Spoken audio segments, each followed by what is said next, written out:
Joining me now is Jason Chaffetz, former House Oversight Committee chair and Fox News contributor, Tom Bevan, president and co-founder of Real Clear Politics, and Mike Davis, president of Article 3 Project and former clerk to Justice Neil Gorsuch. Mike, now you worked in the Senate. Your reaction to this cocoon surrounding Fetterman, when we know what a day in the life of a senator who's working at full tilt, what it really is all about?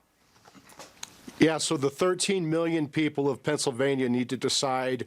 They have two home state senators. They need to decide if they want one who is going to be smart and effective and be able to work with his colleagues to get the 60 votes necessary to deliver for Pennsylvania. Do they want fentanyl treatment grants to go to New York and Illinois, or do they want those grants to go to Pennsylvania? When these home state senators are picking federal judges, do you want a home state senator who's going to be independent and provide an independent check on President Biden, or do you want a home state senator who's going to be Biden and Schumer's puppet? This is a critical decision for Pennsylvania voters to make. Do you want someone they're going to wheel in and vote for Biden and vote for Schumer, or do you want an independent-minded senator who's actually going to represent Pennsylvania? I think the problem here, guys, and Jason, I'll direct this at you, is no one knows who's making the decisions. I think people every day, at least once a day, I should say, come up to me and say, who's really in charge at the White House? And this will be the case in a senator's office as well if this goes Fetterman's way, correct? Yeah, you need to know who these puppeteers are. I mean, look, the American people hire these people. These people work for the American people. And if you don't know who these puppeteers are, you really don't know what's going on there. I mean, I served in Congress. That's a 14-hour-a-day job. You got to think on your feet and think quickly. And Fetterman is obviously not up to that. Since his stroke, he's had one interview. He can barely get through a debate. We haven't even had the debate. It was a debate as to whether or not he could even debate. And the Senate is supposed to be the most deliberative place on the face of the planet. And for Joe Biden, I mean, you got to look behind the scenes. Jill Biden, they are doing a total disservice to this country by not exposing what's really going on. And Tom, the polls in Pennsylvania have tightened significantly. They're really tightened up. Do you think this defense of Fetterman, that the attacks on him or the scrutiny is ableist or it's bias against people with disabilities, is that going to work? I don't think so. And I think his health is becoming an issue in this race, as we get closer to Election Day. And it's not just a partisan Republican talking point. I mean, the Pittsburgh Post-Gazette, the Washington Post, and others have called for him to be transparent about his health issues. He was asked in that MSNBC interview whether he has been transparent and why he hasn't released his medical records. And he said, well, my doctors tell me I'm fine. And Dasher Burns, the reporter, said, well, we have to take your word for it. Why not just put your doctors out so we can talk to them? They have not done that. I think that transparency issue is coming to bear here in the final weeks of this campaign. All right, Mike, here's Fetterman's wife, Giselle, again. This was back in May on the kind of campaign that they expected and that they would run. Watch. I think his argument has always been about our experience, right? What he has accomplished, what he cares about, and what he views. He's never been about attacking other opponents. It's really been about his record and his vision for the state. And I think that's what we'll continue to see. We believe in running kind, clean campaigns that really focus on the issues and not on who our opponents are. Now, Mike, looking back on that, seems like a preemptive comment to preempt any scrutiny of his condition after this stroke, perhaps.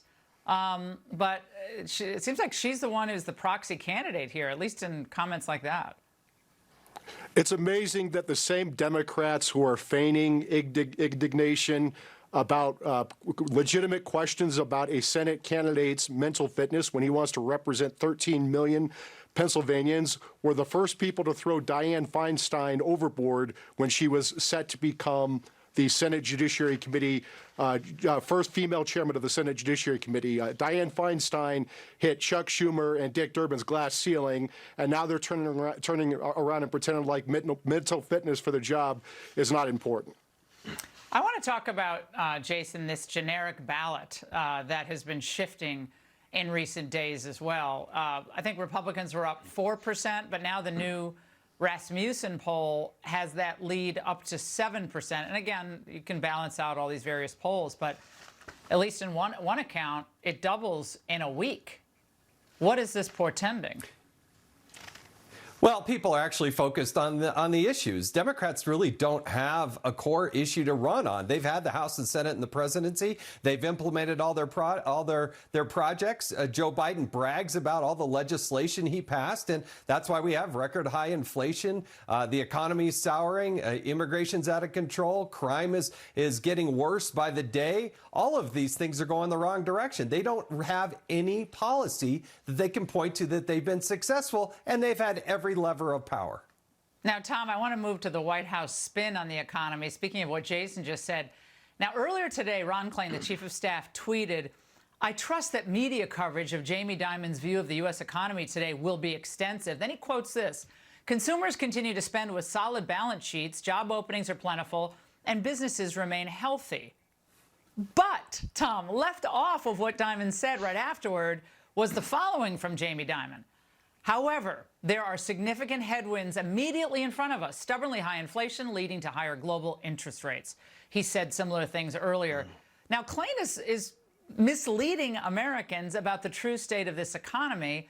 Why do they think that's going to work when it's just a simple fact check, Tom?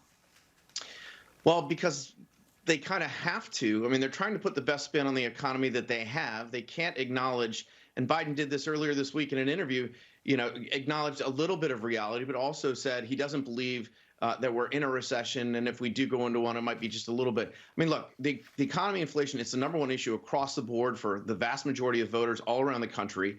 And we just had the final inflation reading before people go to vote, and it was 8.2%. It's the highest it's been in 40 years. So it is clearly a drag on the Democrats all across the country. And so the administration is trying to deflect and put the best spin on this they can. The problem is that there just really is no good spin because the American people are seeing this in their daily lives when they go fill up their tank and go to the grocery store. Well, and Mike, I think the phrase inflation is transitory, or the sentence inflation is transitory, is really going to be the one that comes back to bite these Democrat candidates. Maybe not just in this election, but maybe going forward as well. Do you agree, given what Tom said, 8.2%, just devastating for American families? Yeah, this is destroying the budgets of American families. This is a Biden tax hike with this inflation, and the American people get to decide in 3 weeks, two weeks, whether they want to continue these destructive policies from President Biden or put in a Republican Congress to put in a critical check on this radicalism by President Biden. Panel, good to see all of you. Have a great weekend.